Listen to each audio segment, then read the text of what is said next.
Hello, everyone. Welcome to Everything Arsenal. New week. Will something be happening this week? Really hope so. The likes of Declan Rice are playing their final international games today. So hopefully before the end of the week, you can see some movement in terms of that deal. So we'll be talking about him and also covering the latest on Thomas Partey. Could CAICEDO be back on the brink of joining Arsenal? Kai Havertz was the latest on him, and also William Saliba. So quickly to get the Declan Rice talk out of the way because there's not really like major developments, but there's been talk that there's no other team making a bid for him because he has already chosen Arsenal. He's already told Man City, already told Man United, already told Chelsea, already told Bayern Munich that he wants to join Arsenal, and that is why no other team has really made a bid. We're just waiting for him to get done with the international break, which is ending today for England, and then we can progress with the deal. So hopefully there has been some movement in the background with Arsenal and West Ham in terms of agreeing a deal and the bid, so that after he gets done with this break, we don't wait for him to go out on holiday, because I'm sure they're going to be given a couple of weeks for holiday. So hopefully can get that one done before he goes out on holiday, because this is the one that is really stressing people, not getting Declan Rice through the door. So hopefully it is done soon. I am still very confident about this one getting done. 92% that he's going to be an Arsenal player, according to me. So let's hope I am not wrong, because that would be an absolute killer, because I've already counted him as an Arsenal player up to now. So that's the latest on Declan Rice. Next up, let's talk about the big happenings for today, the major happenings from today. And let's start with William Saliba, our own player. So according to reports, understand that William Saliba's holiday is ending on Thursday. He's due to fly back into London on Friday to finalize the details for the new contract he's lined up to sign, solidifying his future at Arsenal. He will wear the number 2. This is confirmed to me by multiple. So this is according to Oli. William Saliba will be completing his deal this week. He's coming back from holiday to finally put pen to paper, and we can stop worrying about William Saliba. I'm leaving Arsenal. The only other worry that we have as of now is his injury. How long will it take for him to recover from the back injury? We've not heard about anything about him being available for the preseason, so that is a bit wide. Does that mean we have to go for a centre back? Does that mean Ben White will have to play as a centre back for those few games? I don't know. But Saliba, luckily he will be staying. We don't have to worry about that. But there's been talks about the likes of Gay from Crystal Palace potentially joining Arsenal for £50 million. So let's see what that brings. But Saliba, new contract done by the end of this week. I'm sure he'll hear a couple of maybe new deals or transfer being announced. By the end of this week, surely we'll hear something being announced. We only have like 11 days to go this month, so that will be interesting. So that's the latest on William Saliba. And then let's talk about the ones that people really want to talk about. And the first one is Thomas Partey. What's the latest on him? Will he be leaving? Will he be staying at Arsenal? Yesterday, we talked a little about him, not even a little, a lot about him potentially leaving Arsenal. No one was happy with this one. And since yesterday, I don't think anyone has changed their mind. Apart from a couple of comments saying, yes, we need to be ruthless and all that, many people do not agree with that. Losing Xhaka and Partey in the same transfer window after such a good zone would be a disaster. We needed like 2 midfielders before Xhaka and Partey left. So if they leave, that means we need like 4 midfielders. Are we going to overhaul the entire midfield this transfer window, which we didn't really need to? We just needed a couple of players, a couple of additions into the team. So what's the latest on Thomas Partey? Well, according to Graham Bailey, Arsenal have given Thomas Partey permission to explore transfer to the Saudi Pro League. 90 Min understands. Arsenal are also hopeful of potentially even turning a profit by selling for in excess of the 45 million they paid in 2020. So if you can get a profit for him, I said yesterday, if you can get like 70 or 80 million, well and good. We can use that money elsewhere. But the plan was always to keep him. And then, of course, he's been here with us since 2023 years. He still has 2 years remaining on his contract. Still 30 years of age, that doesn't necessarily have to leave right now. So I would still keep him unless they're giving us like 70 or 80 million, because those Saudi guys are really spending big money. But this is not a deal that would make people happy, especially if we haven't signed Rice yet, if we haven't signed any other midfielders yet. And also, more on Thomas Partey from Collins. Arsenal are prepared to sell Thomas Partey if a suitable offer arrives. Long-term interest in Moises Caicedo and Ilkay Gundogan. So if you're getting enough money for him, as I've said, that is okay.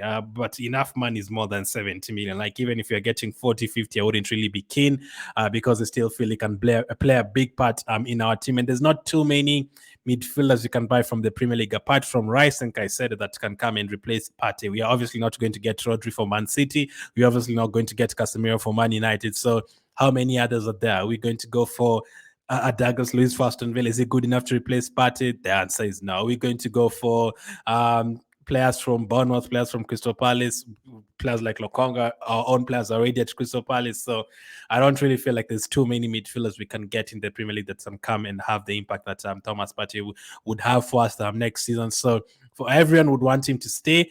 Everyone is happy with him staying, unless you're getting 70 or 80 million for him. But if you're not getting that, unless there's any other situation that would force us to sell him, like maybe he doesn't want to stay and he wants to move out of England and whatever. I've also had a couple of journalists talking about the drama that was there last season. Maybe Arsenal do not want to get involved in that.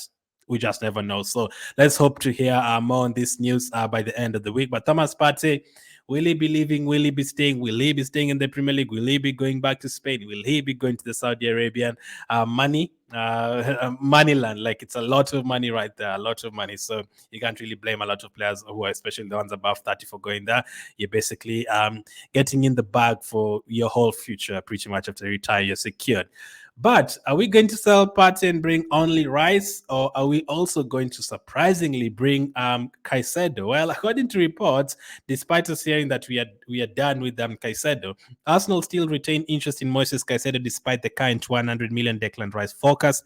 Chelsea remains strong favourites, but certain circumstances could trigger a challenge from North London. That is according to Nizar. So, yes, we heard that Caicedo is no longer in our plans, but as I said, I would not be surprised if out of nowhere you hear Caicedo signed for Arsenal and Rice is not signing, or we are all of a sudden we are signing both, or all of a sudden Havertz has gone to Bayern Munich and we've gone for another player.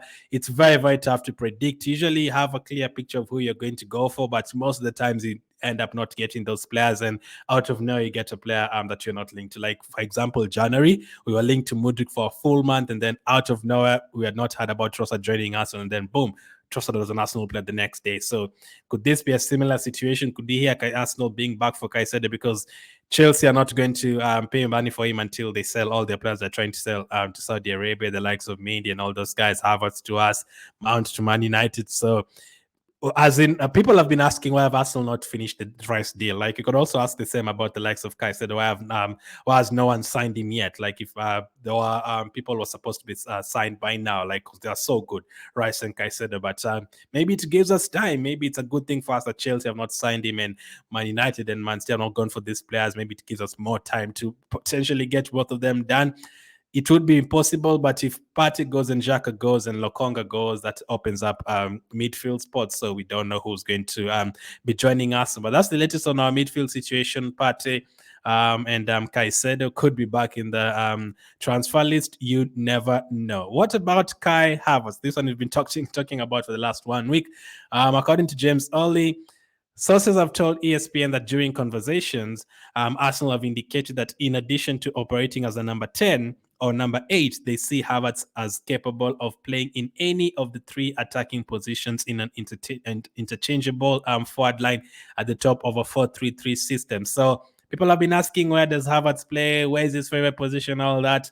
Well, according to reports, Arteta is looking at him as a potential number 10, a potential number 8, the Xhaka role, maybe someone who can also play in the Saka right side, maybe Martinelli on the left side. Havertz can also play as a false 9. That is according to what you're being told that about Arteta's plans on Havertz. But this will be an interesting one. There's also still no guarantee that you are 100% going to get him. He might even end up at Bayern Munich or anything or something like that. But as of now, people are worried about the price. People are worried about which position he's going to play at Arsenal. People are worried about his poor form from the last couple of seasons. But let us hope if he joins, we get the Bayer Leverkusen Havertz and not the Chelsea Havertz, and hopefully can hit the ground running with the better manager, with better players around him than what he's had, especially in the last season. A more stable institution, because Chelsea was changing managers last season a lot, and different players are coming into the team, so it was tough to create any relationship. So let's hope that if he joins Arsenal, he hits the ground running, because 60 million plus 200,000 in wages, that's a lot of money, and he has to perform right away. Like, we need people to start performing right away, because The likes of Manchester are not going to wait for you. The likes of Newcastle are not going to wait for you.